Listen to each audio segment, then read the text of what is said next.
Oh, kamusta na kayo? Eh, ganito, okay lang. Eh, kayo niyan. Uy! Mga binata! Oh. Kamusta na? Mabuti naman po. Siya nga pala. Maalala ko lang. Kamusta na pala si Kapitan Tiago? Ay, si Kapitan Tiago po. Ayun po, lalong lumalala sa akin. Kasi, nakasiti rin ng ibang pare. Salo talaga yung mga opyo, no? Talaga. Sige, yung nga pala. Alis na muna ako. Sige po. Kamusta kayo mga binata? Ayos lang naman po kami. Kamusta rin po? Ako po pala si Basilio at saka ang aking kaibigan si Silan. Parang ngayon ko lang kayo nakita. Galing po kasi kami sa isang malayong probinsya. Probinsya? Di kasi ako nagbebenta doon. Dahil walang mga pambili ang mga tao doon. Walang pambili? Eh, hindi nga namin kailangan ng mga alahas na tinitinda mo. Pasensya na mga binata. Tara, inom na tayo ng serbesa. Ika nga ni Padre Camora, di umuunlad tong bahay na to dahil puro tubig na lang ang iniinom. Pakisabi ninyo kay Padre Camor na kung tubig at hindi serbesa ang iniinom niyo, mas makabubuti yun sa lahat nang hindi siya mag-isanhin ng bulong-bulong. Mabuting sagot. Sige mga binata, mauna na ako sa inyo. Parang palabang ata sa kanya. Ewan ko ba, nasisinda ako sa kanya. Di mo ba alam na siyang itim na kardinal? Ang kanang kamay ng kapatang general? Oh? Kaya pag nakaharap mo siya, dapat kinagalang. Pero pag nakatelikod, pinumura. Ano ba yan? Napakabagal ng pag-usap.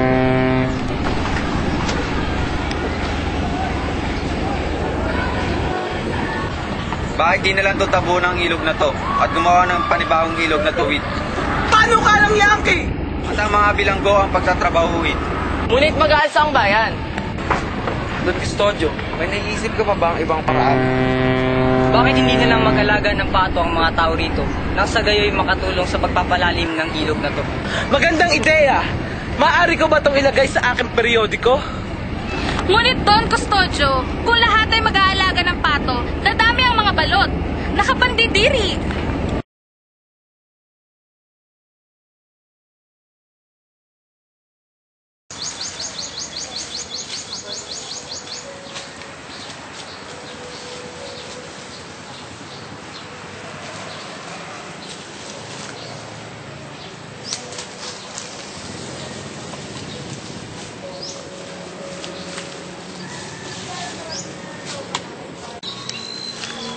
Hindi nyo ba alam na sa amin itong lupain na to? Nung nagpunta kami dito, wala pang nagmamayari nito. Sa amin ang lupain nito. Kung ayaw nyo mapalis dito, kailangan nyo magmulta ng 20 piso. Tay, sinisingil po ako dito sa lupa na to ng 20 piso. Sige, magbayad ka. Isipin mo na lang, kinain ng buhaya.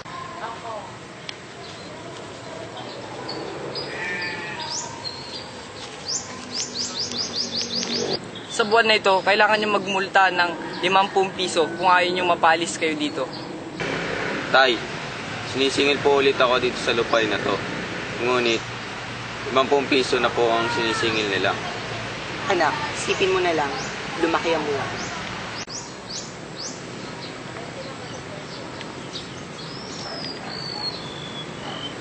Mukhang malaki na ang inyong kinikita dito sa lupain na ito. Kaya ngayong buwan, 200 piso ang buwis ninyo. Hindi na ako papayag sa inyong gusto.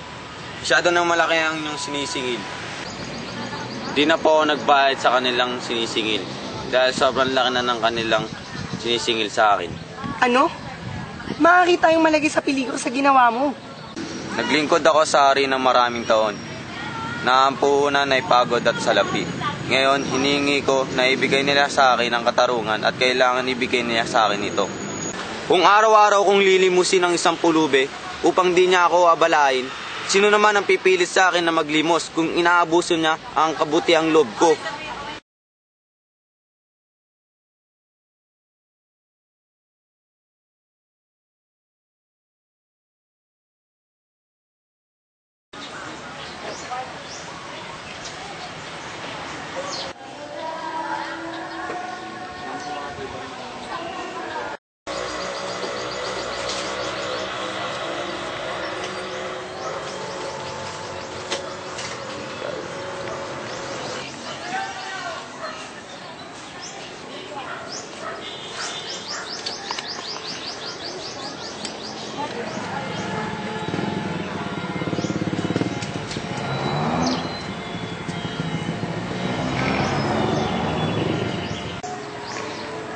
umuwi si Ama, sabihin ninyong nag-aaral ako sa koleyo at nag-e-espanyol ang aking amo. At yun na ang pinakamurang koleyong nahanap ko.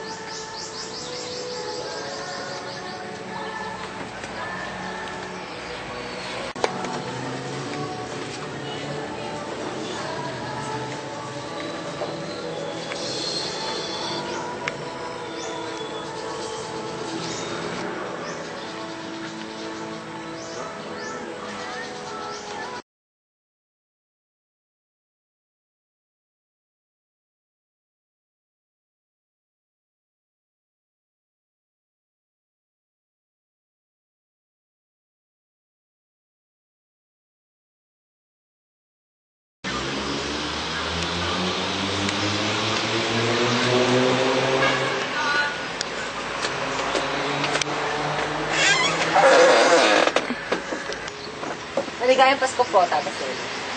Maligayang Pasko po, Tata Selo. Maligayang Pasko po, Tata Selo!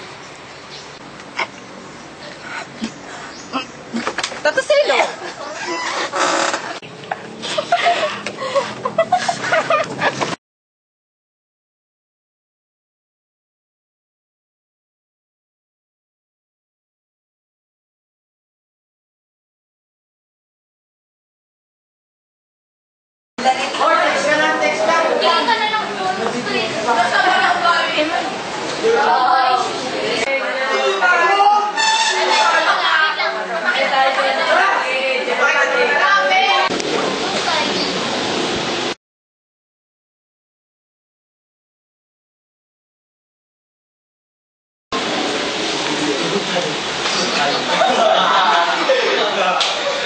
Ikaw!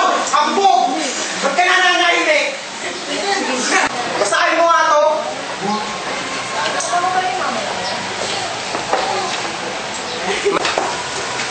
May mga parilala at salitang ginagamit sa teksto na maaaring hindi pamilya sa mababa. Isa na rito ang terminong sombrero-kel. Batiin kang lahat kung ano ang kaulugan ng sombrero. Subalit maaaring hindi alam ang ilan na ito ay tamang kusay kang Espanyol na sombrero. Para kang loro! Dadaan ang dadak! Wala ka na maalam!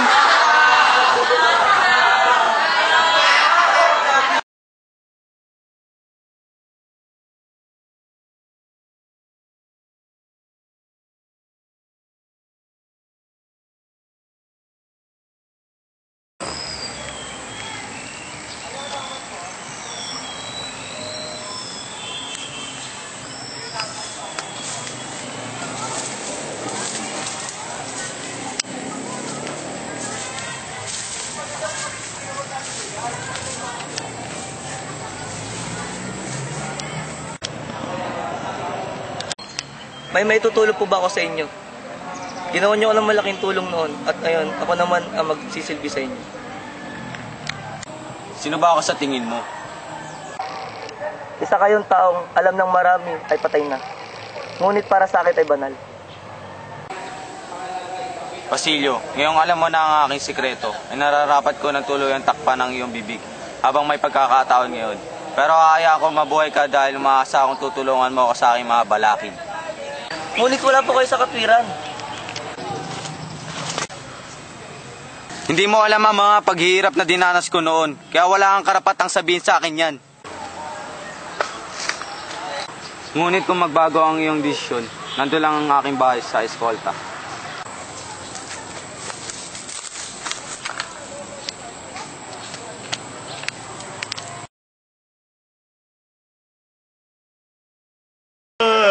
Kakaantok naman yung klase na to.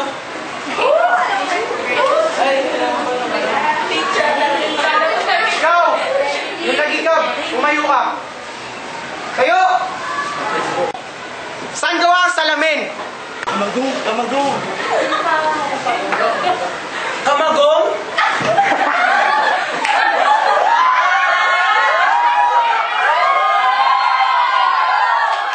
Ikaw, pakilang mayroong kuba.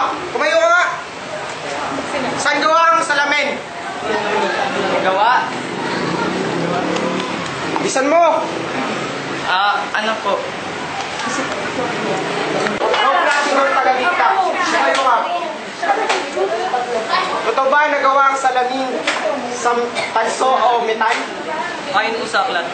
Siya nga pala, meron ka ng 15 pagliban. Ngunit 4 lang po. 5 kung isasama nyo ngayon. At ngayon, wala ka pa nang sasagot sa araw na ito ng ating leksyon. At bakit? Paano makakasagot kung hindi naman pumapasok sa klase? Maaari nyo akong lagyan ng kahit ilang guhit na nais nyo. Ngunit hindi nyo kailanman kailangan insultuin ang aking buhay.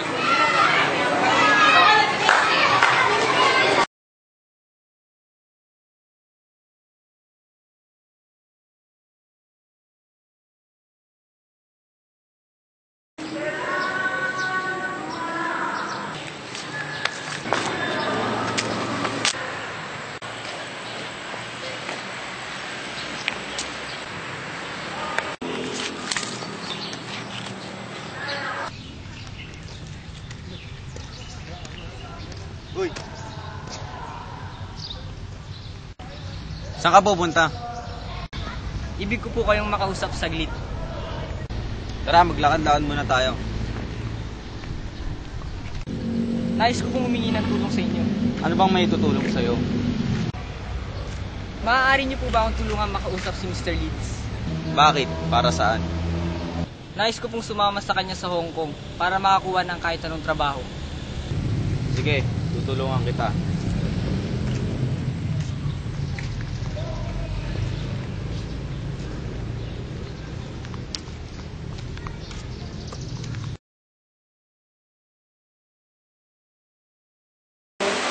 Sir Simon, pwede pa ba kita makausap? Ano ba ang ating pag-uusapan? Lugi na po ako sa aking negosyo. Ang dami mong bono sa akin, wala akong pambayad sa'yo. Kailangan mo pa naman ng pera ngayon. Ang bayad mo sa pulseras. Kung hindi mo mababayaan, ibalik mo na lang. Naku po, pasensya na, wala akong pambayad sa inyo, Simon. Itago mo na lang ang baril sa mga iyong bodega. Eh pero, paano kung mahuli ako? Ikaw, mamili ka. Magbabayad ka o tatago mo ang baril sa iyong bodega. Ah sige, ako tago yung baril. Tatago ko.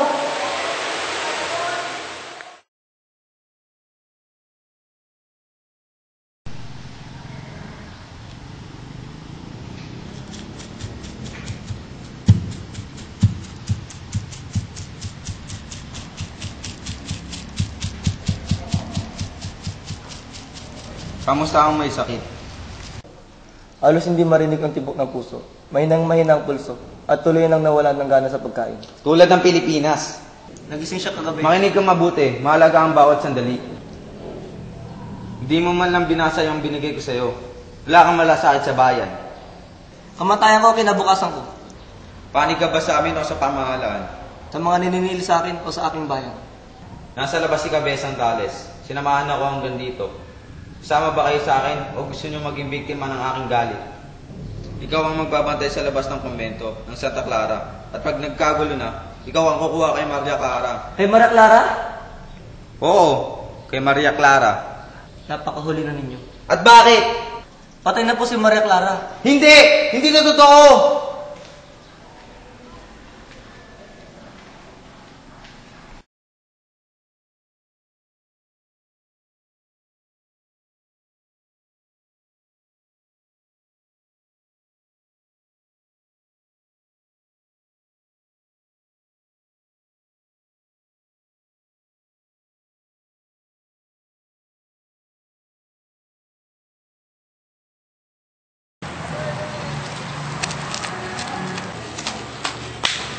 Huli! Alam mo na ba ang nangyari kay Basilio? Ha? Ano nangyari sa pinakamamahal ko si Basilio? Siya ay nakulong at maaari siyang ipapatay. Bakit? Sinong aking pwedeng hingan ng tulong? Si Padre Camora.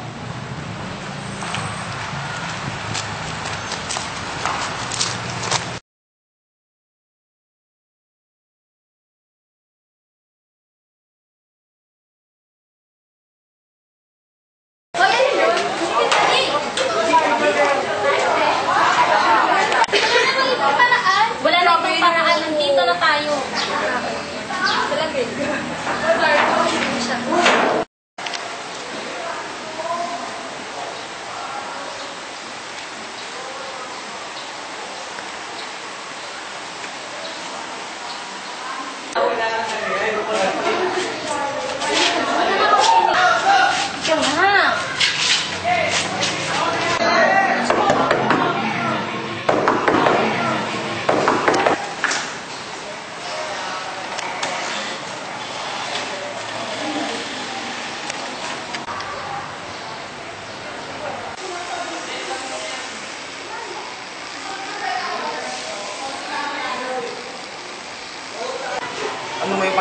sa'yo magandang lalaki.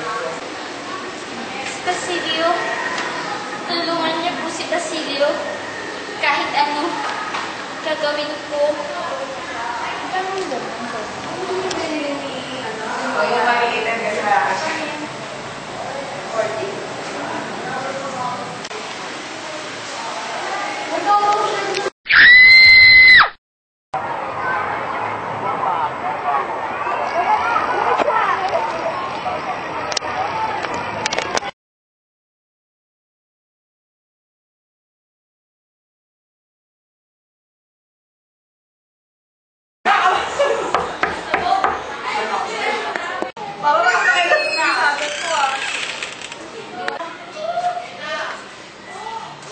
Senyor Simon, pinarusahan ako ng Diyos sa aking pagiging masamang kapatid at anak.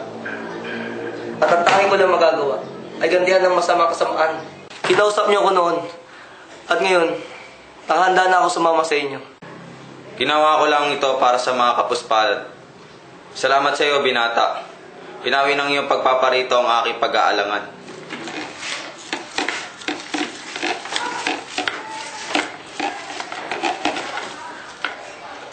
Nitroglycerina, dinamita. Mamayang gabi may handaan at ilalagay ang lamparang yan sa gitna at magsisilbing liwanag ng lahat. Pag tinaas ang mitya, sasabog ang fulminato de mercurio, sasabog ang granada, lahat ay magdurusa, lahat ay mamamatay. Di mo na kailangan ng tulong ko. Hindi, kailangan ko ang tulong nyo upang matipon lahat ng kasabuat natin. Ang lahat ang hindi sasama ay mamamatay. Ang lahat! Oo, lahat.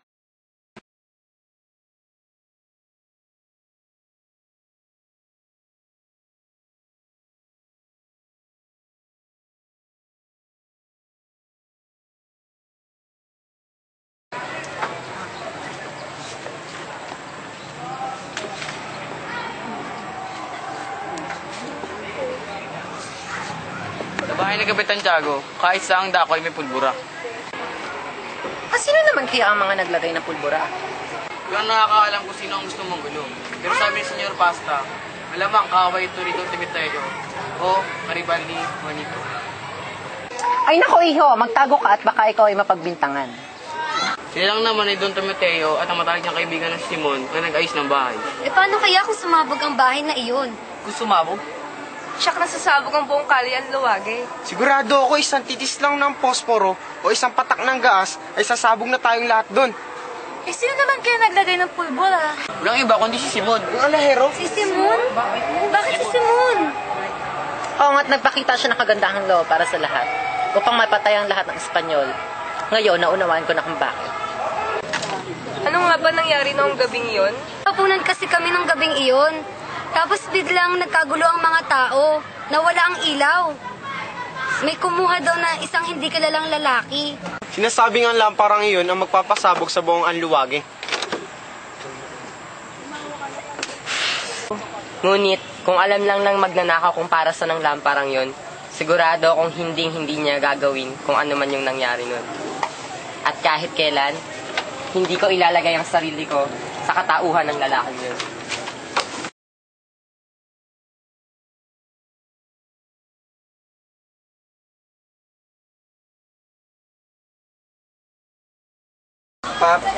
Padre Florentino, tulungan niyo ako.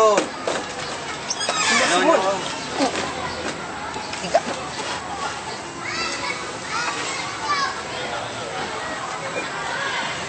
Senyor Simon, ano ba nangyari sa inyo? Nilalapit na ang aking kamatayan. Hindi nila ako madadakip. Ha? Ano pinagsasabi mo? Kaya aminin ako sa iyo, Padre Florentino. Ako po si Juan Crisostomo Ibarra. At nais ko po maghiganti. Patawarin sana po ako ng paong may kapal. Kaawaan sana ng Diyos ang kaluluwang naligaw ng landas.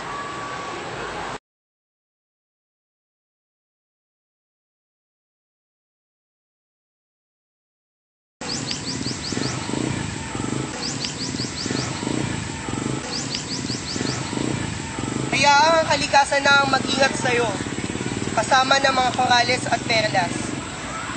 Sa darating na panahon na ikaw ay kakailanganin ng lipunan, Ang lumikha na ang bahalang humango sa'yo sa ilalim ng dagat.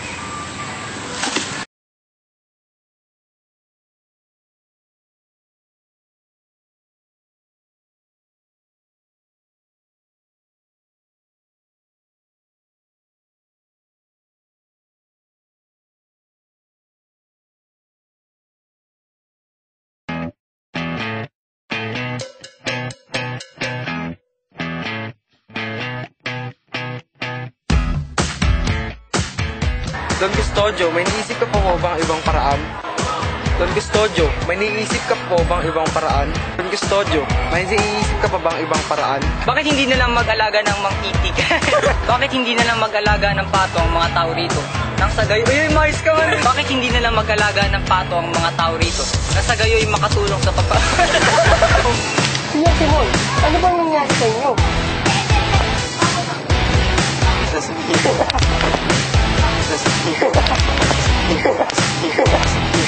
Ang lahat! Ang lahat! Ang lahat! Ang lahat! Ikaw na ba? Ikaw na ba? Ayun, nawala yung ilaw. Tayong ilaw. Tayong ilaw. Tayong ilaw. Yung Pinoy na wala na pag-gano'n.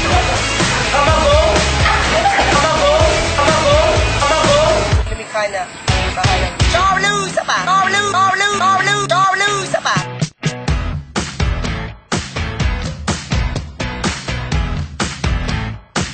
Hindi mo alam mga paghihirap na dinanas ko noon.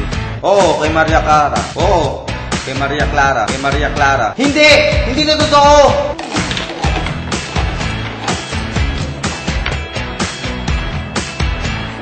Dito, Griselina, Dinamita. Mamayang gabi, may handaan at ilalagay